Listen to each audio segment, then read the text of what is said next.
నజరేయుడైన యేసు ఈ మార్గం గుండా వెళుతున్నాడు అన్న ఒక మాట వినబడిందండి. వినబడిందో లేదో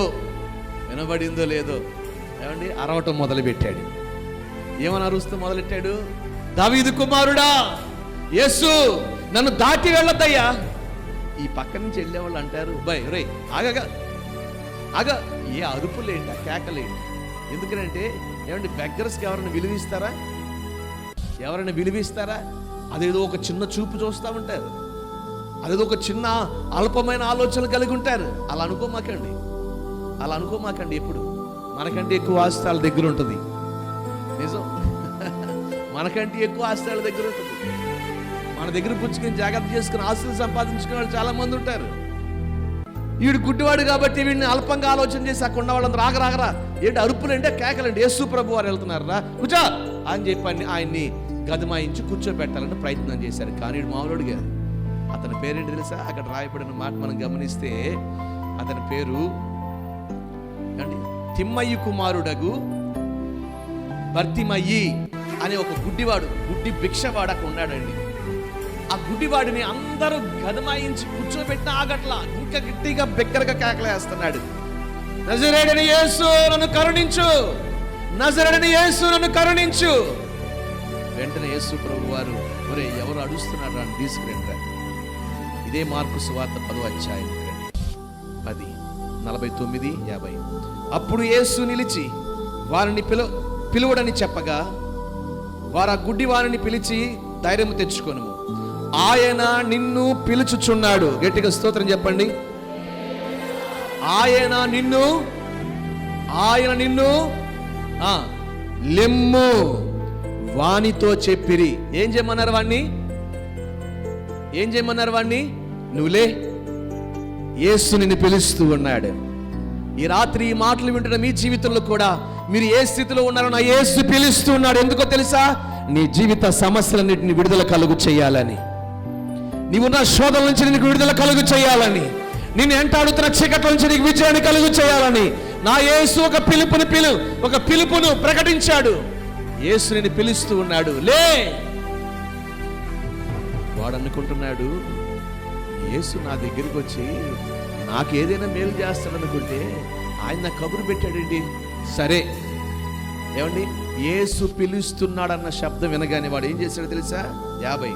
అంతట వాడు బట్టలు పారవేసి దిక్కున లేచి యేసునొద్దకు వచ్చెను. గట్టిగా చప్పట్లు కొట్టండి, బిగ్గరగా. ఆమేన్. వాడు చేసిన పని ఏంటో తెలుసా?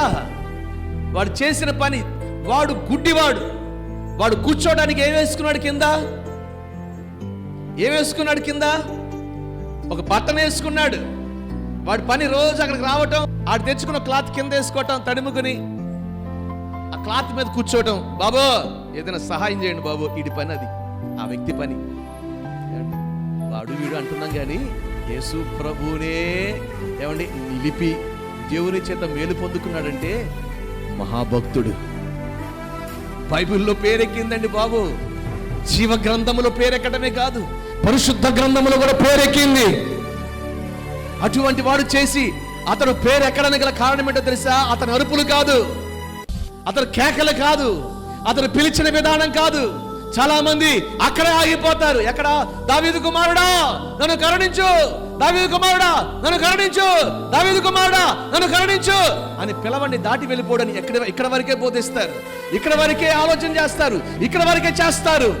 కానీ అతడు ఆశీర్వదించబడడానికి గల కారణం ఏంటో తెలుసా?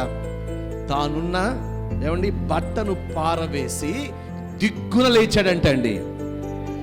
గట్టిగా తాను ఏ స్థితిలో ఉన్నాడో ఎరిగి తాను వెంటనే లేచాడు. ఎందుకని లేచావరంటే యేసుని పిలుస్తూ ఉన్నాడు.